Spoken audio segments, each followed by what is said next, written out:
ओ शांति। आज 31 अगस्त 2024 के महावाक्यों में मधुबन से प्यारे मीठे बाप दादा ने कहा, मीठे बच्चे, याद के साथ साथ पढ़ाई पर भी पूरा ध्यान देना। याद से पावन बनेंगे और पढ़ाई से विश्व का मालिक बनेंगे। प्रश्न है, स्कॉलरशिप लेने के लिए कौन सा पुरुषार्थ जरूरी है? उत्तर है, स्कॉलरशिप लेनी है तो सब चीजों से ममत्व निकाल दो। धन, बच्चे, घर आदि कुछ भी याद ना आए। शिव बाबा ही याद हो, पूरा स्वाहा, तब उच्च पद की प्राप्ति होगी। बुद्धि में यह नशा रहना चाहिए कि हम कितना बड़ा इम्तिहान पास करते हैं, हमारी कितनी बड़ी पढ़ाई है। और पढ़ाने वाला स्वयं दुख हरता सुख करता बाप है। वह मोस्ट बिलोव्ड बाबा हमें पढ़ा रहे। ओम शांति। रूहानी बाप रूहानी बच्चों को समझाते हैं, पढ़ाते हैं तो बच्चों को कितना फक्र होना चाहिए। पढ़ती तो आत्मा है ना। आत्मा संस्कार ले जाती है, शरीर तो राख हो जाता है। तो बाप बैठ बच्चों को पढ़ाते हैं। आत्माएं समझती हैं, हम पढ़ते हैं, योग सीखते हैं। बाप ने कहा है, याद में रहो तो तुम्हारे पाप कट जाएंगे। पतित पावन तो एक ही बाप है। ब्रह्मा विष्णु शंकर को पतित पावन थोड़ी कहेंगे, लक्ष्मी नारायण को कहेंगे? नहीं, पतित पावन तो एक ही है। कौन है? हमारा बाबा। सारी दुनिया को पावन बनाने वाला है ही एक। कौन है? हमारा बाबा। वह तुम्हारा बाप है।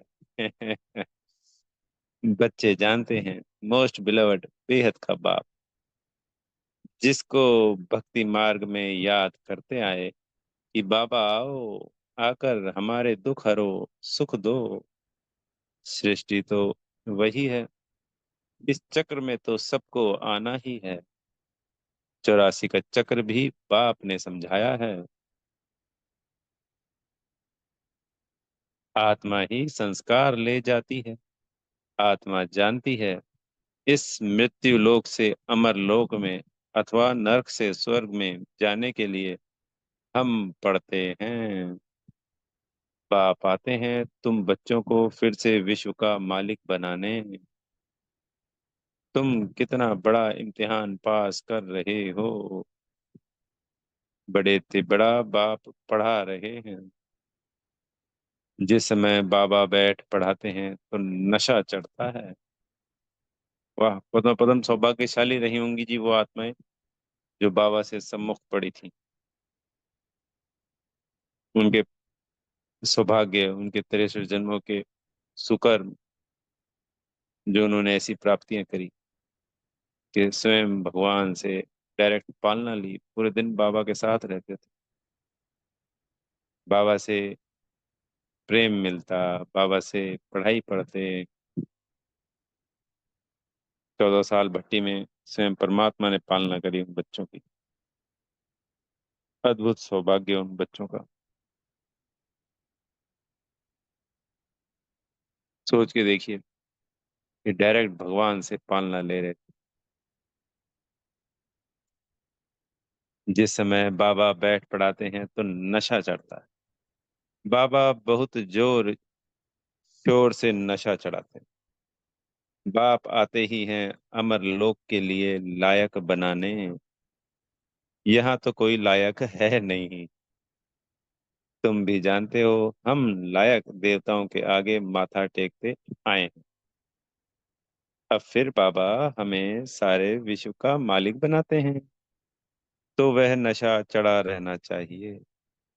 ऐसे नहीं यहाँ नशा चढ़े और फिर बाहर जाने से नशा ही कम हो जाए।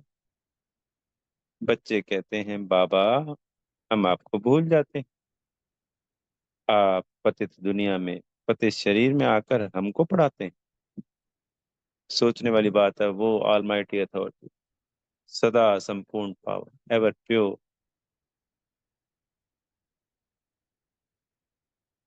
हम बच्चों की खातिर पतित तन में इस बदबू भरी दुनिया में, बदबू भरे तन, स्वयं आकर पढ़ाते हैं हम। वंडरफुल है ये। थोड़ा गहराई में सोचेंगे ना कि वो क्या है और कौन है और कहाँ आकर हमको पढ़ाए। पतित शरीर में आकर हमको पढ़ाते हैं, विश्व का मालिक बनाते हैं। तुम बच्चे विश्व के बादशाही की बहुत बड़ी लॉटरी लेते हो, परंतु तुम हो गुप्त। तो ऐसी उच्च पढ़ाई पर अच्छी रीति ध्यान देना चाहिए। सिर्फ याद की यात्रा से काम नहीं चलेगा, पढ़ाई भी जरूरी है। 84 का चक्र कैसे लगाते हैं, यह भी बुद्धि में फिरना चाहिए। तुम समझते हो, बाबा बड़ा जोर से नशा चढ़ाते हैं। तुम्हारे जितना बड़ा आदमी कोई बन ना सके। तुम मनुष्य से देवता बन जाते हो। विश्व का मालिक तुम्हारे सिवाय और कोई बना है क्या? क्रिश्चियन लोगों ने कोशिश की वर्ल्ड के मालिक बने, परंतु ला नहीं कहता जो तुम्हारे सिवाय विश्व का कोई मालिक बने। ला ही नहीं है कि हमारे अलावा कोई विश्व का मालिक बन सके। तो हम सभी जानते हैं, उन्होंने बहुत बड़े भूभाग पे अपना राज्य कायम किया, पर संपूर्ण विश्व के मालिक नहीं बने। सिकंदर ने, या और भी पिछले 2000 सालों में रहे होंगे जिन्होंने कोशिश की होगी,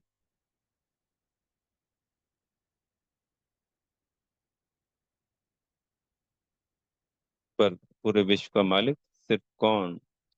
बाबा के बच्चे हैं, वो भी बाबा के बच्चे। पर ये योग बल है, इसमें अच्छाई है, उसमें बुराई है, उसमें दुख है। वो बाहुबल है। हमेशा जीत अच्छाई सच्चाई की ही होती है, ये कायदा है, नियम। बनाने वाला बाप ही चाहिए और कोई की ताकत नहीं। तुम बच्चों का बहुत अच्छा दिमाग होना चाहिए। ज्ञान अमृत का डोज चढ़ाते रहते हैं। सिर्फ इस पर नहीं ठहरना कि हम बाबा को बहुत याद करते हैं। याद से ही पावन हो जाएंगे, परंतु पद भी पाना है। पावन तो मोचरा खाकर भी सबको नहीं है, परंतु पाप आए हैं विश्व का मालिक बनाने। जाएंगे तो सब शांति धाम में, जाकर सबको सिर्फ बैठ जाना है क्या? वह तो कोई काम के ना रहे। काम के वह हैं जो फिर आकर स्वर्ग में राज्य करते हैं। तुम यहाँ आई हो स्वर्ग की बादशाही लेने। तुमको बादशाही थी, फिर माया ने छीन ली। अब फिर माया रावण पर जीत पानी है। विश्व का मालिक तुमको ही बनना है। अभी तुमको राज्य पर, अभी तुमको रावण पर जीत पहनाते हैं, क्योंकि तुम रावण राज्य में विकारी बन गए हो। इसलिए मनुष्य की बंदर से भेंट की जाती है। बंदर जास्ती विकारी होते हैं, देवताएं तो संपूर्ण निर्विकारी हैं। यह देवताएं ही 84 जन्मों के बाद पतित बने हैं। बाप कहते हैं कि तुम्हारे हाथ में जो धन, बच्चे, शरीर आदि है, सबसे ममत्व निकालना है। साहूकार तो धन के पिछाड़ी मरते हैं। मुट्ठी में पैसे हैं, वह छूटते नहीं। रावण की जेल में पड़े रहेंगे। कोटों में कोई निकलेंगे जो सब चीजों से ममत्व निकाल बंदर से देवता बन जाएंगे। जो भी साहूकार लोग बड़े बड़े लखपति हैं, मुट्ठी में पैसे पकड़े हुए, उनके पिछाड़ी प्राण है। सारा दिन महल माड़ियां बच्चे आदि ही याद आते रहेंगे, उनकी याद में ही मर जाएंगे। बाप कहते हैं कि पिछाड़ी में और कोई चीज याद ना आए, सिर्फ माँ कम याद करो तो जन्म जन्मांतर के पाप नाश हो जाएं। साहूकार के पैसे तो सब मिट्टी में मिल जाने हैं, क्योंकि पाप के पैसे हैं ना, काम में नहीं आते। बाप कहते हैं हम गरीब निवाज गरीबों को साहूकार, साहूकारों को गरीब बना देंगे। यह दुनिया बदलनी होती है। कितना पैसे का नशा रहता है। हमको इतना धन माल है, एरोप्लेन है, मोटरें हैं, महल है, फिर कितना भी माथा मारें कि बाप को याद करें, परंतु याद ठहरेगी नहीं। ला नहीं कहता है, फोटो में कोई ही निकलेंगे, बाकी तो पैसा ही याद करते रहेंगे। बाप कहते हैं देह सहित जो कुछ देखते हो उन सबको भूल जाओ। इसमें ही अटक पड़े तो उच्च पद पा नहीं सकोगे। बाबा पुरुषार्थ तो कराएंगे ना। तुम यहाँ आए हो नर से नारायण बनने, तो इसमें योग भी पूरा चाहिए।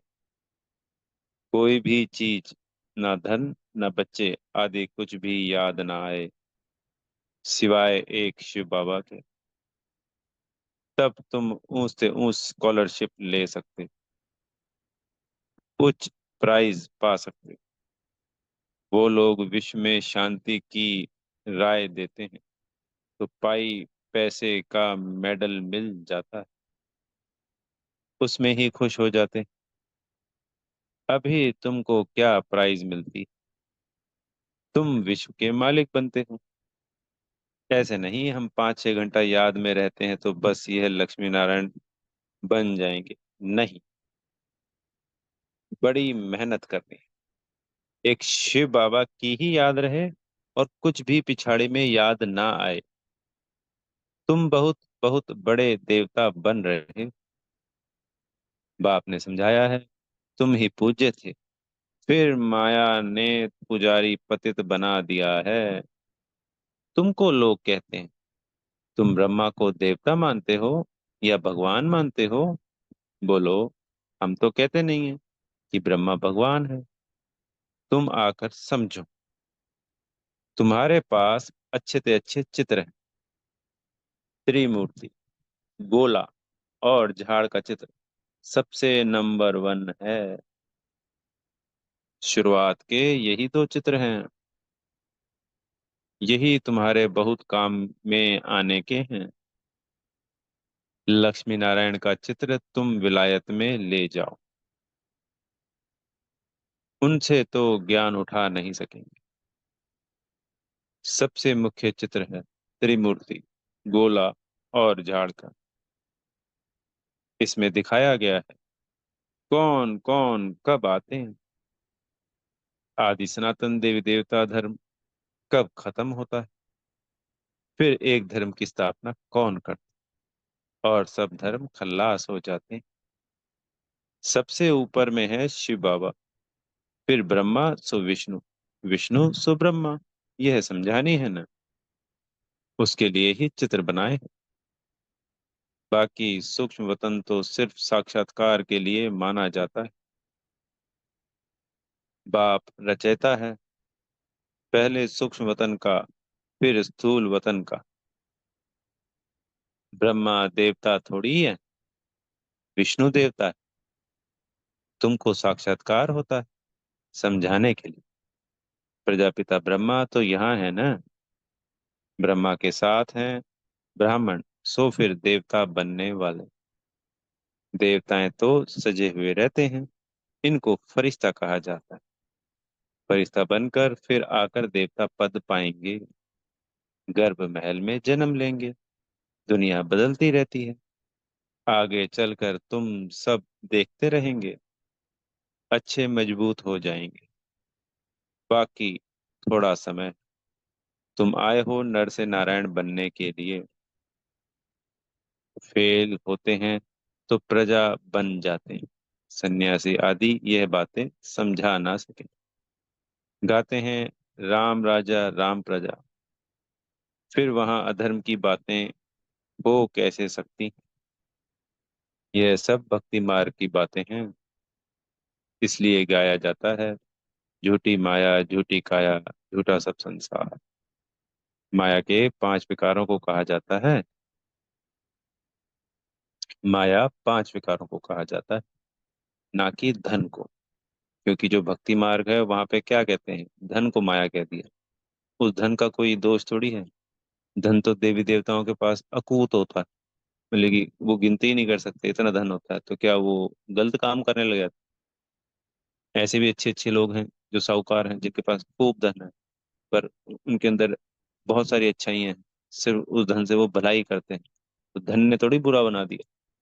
तो आत्माओं ने भक्ति मार्ग में क्या कह दिया, उस धन को माया कह दिया। इस धन से बुराई आती है। बुराई तो हमारी सोच में होती है। कोई धन का सदुपयोग कर रहा है कल्याण के खातिर, और कोई दुरुपयोग कर रहा है, तो वो किसका, बुद्धि का खेल है।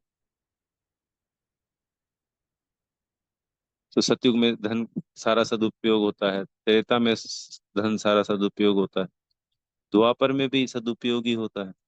कोई आटे में नमक के बराबर दुरुपयोग हो पाता है। तो क्या बुद्धि तो थोड़ी बहुत खराब थी तो थोड़ा ही हुआ, रजोगुणी हुआ। पर कलयुग में जब तमो प्रधान हो जाते हैं, तब उसका दुरुपयोग बहुत ज्यादा शुरू हो जाता है।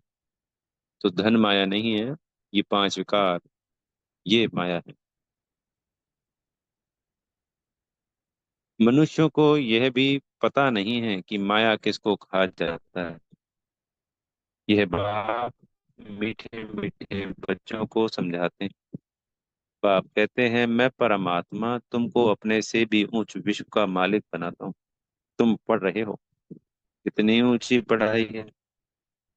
मनुष्य से देवता किए करत न लागी वाह। देवताएं होते हैं सतयुग में, मनुष्य होते हैं कलयुग में। तुम अभी संगम पर बैठ मनुष्य से देवता बन रहे हो। कितना सहज बताते हैं। पवित्र जरूर बनना है, तो प्रजा भी बहुत बनानी है। कल कल तुम इतनी प्रजा बनाते हो जितनी सतयुग में थी। सतयुग था, अब नहीं है, फिर होगा। यह लक्ष्मी नारायण विश्व के मालिक होंगे। चित्र तो है ना। बाप कहते हैं, यह ज्ञान तुमको अभी देता हूँ, फिर प्राय लोप हो जाता है।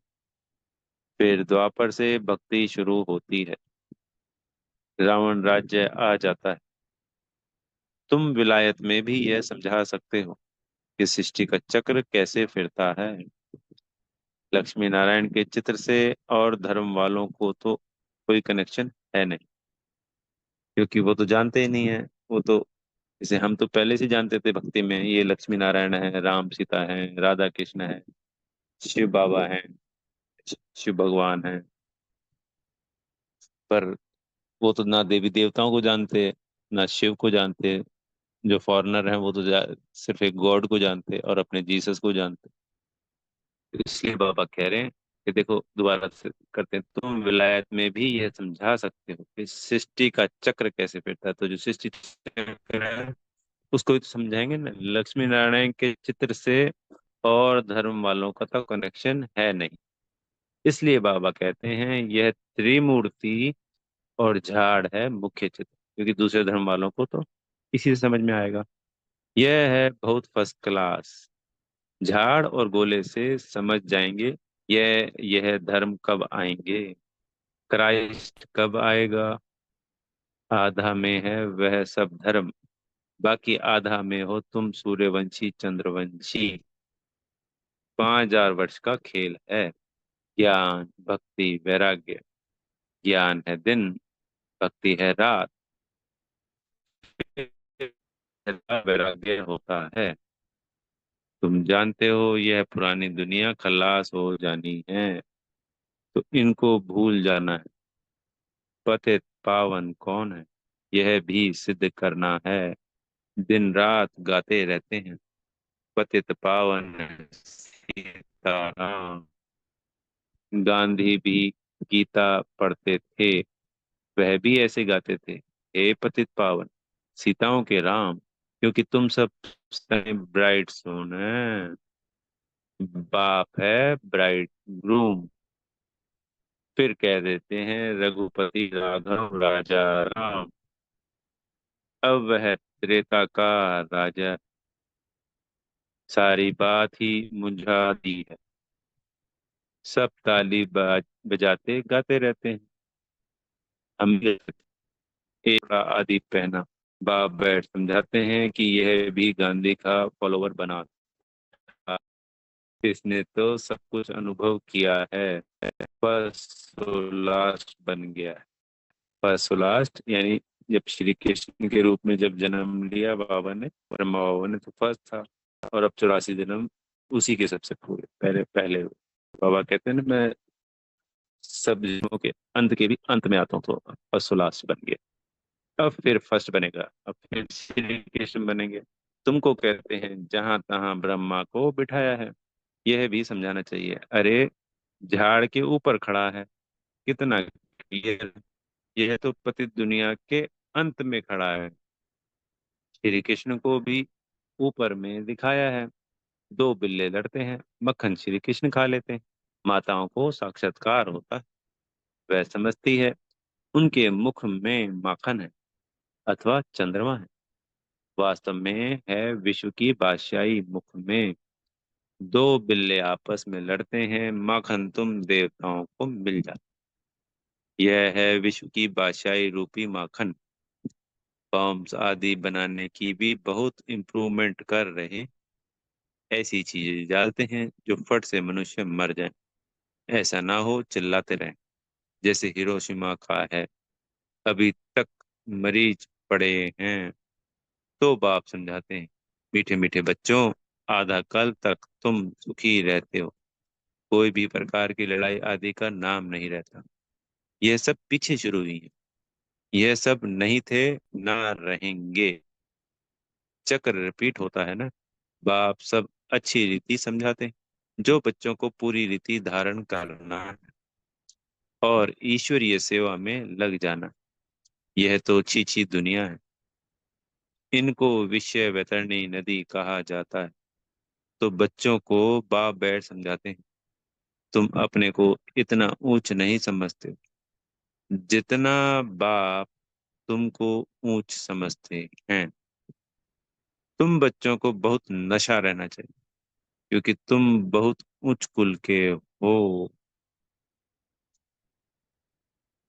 अच्छा, मीठे मीठे सिखी लदे बच्चों प्रति माता पिता बाप दादा का याद प्यार और गुड मॉर्निंग। रूहानी बाप की रूहानी बच्चों को नमस्ते।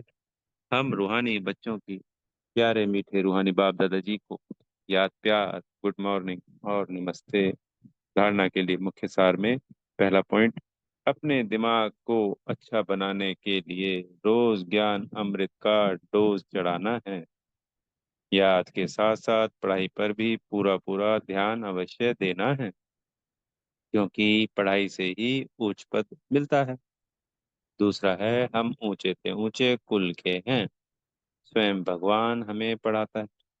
इसी नशे में रहना है, ज्ञान धारण कर ईश्वरीय सेवा में लग जाना है। सदगुरु जी से वरदान मिल रहा है, संतुष्टता की विशेषता द्वारा हर करे पेपर में भी सफल होने वाले दृढ़ता संपन्न भव। संतुष्टता ब्राह्मणों का विशेष लक्षण है। जो भी पाठ मिला है उसमें संतुष्ट रहना ही आगे बढ़ना है। कुछ भी नीचे ऊपर हो जाए, कोई इंसल्ट भी कर दे, लेकिन दाता के बच्चे कभी किसी बात में असंतुष्ट हो नहीं सकते। वे स्वयं में भी संतुष्ट और औरों से भी संतुष्ट होंगे। इसके लिए दृढ़ता संपन्न संकल्प करो कि कितना भी गड़ा पेपर आ जाए, लेकिन मुझे संतुष्ट ही रहना ही है, तो सफल होते रहेंगे। तो आज जो वरदान मिला है, स्वयं में समाएंगे। संतुष्टता सबसे बड़ा गुण है। सबसे बड़ा इसलिए है कि इसके अंदर और दूसरे गुण छिपे हुए हैं। क्योंकि जब आत्मा असंतुष्ट हो जाती है तो जो प्राप्तियां होती हैं ना, वो भी चली जाती हैं। दिल से कष्ट होना, दुखी होना, परेशान होना, व्यर्थ संकल्प चलना, ये सब असंतुष्टता के बाद क्रिएट होते हैं। अगर आत्मा हर परिस्थिति में, हर बात में संतुष्ट है, बाबा ने जैसे बताया कि इंसल्ट भी हो जाए तो संतुष्ट है वो, उसका पार्ट था, ये ड्रामा है। अपने आप के मन को, बुद्धि को इंस्ट्रक्शन देनी है कि मैं आत्मा स्वयं से भी संतुष्ट हूँ और इस आत्मा के पार्ट से भी संतुष्ट हूँ। तो फिर हमेशा खुश रहती है आत्मा, हमेशा सफल होते रहते। स्लोगन है, खुशनुमा वह है जिसके दिल में सदा खुशी का सूर्य उदय रहता है। अच्छा। ओम शांति। बेहद का धन्यवाद प्यारे मीठे बाप दादाजी का।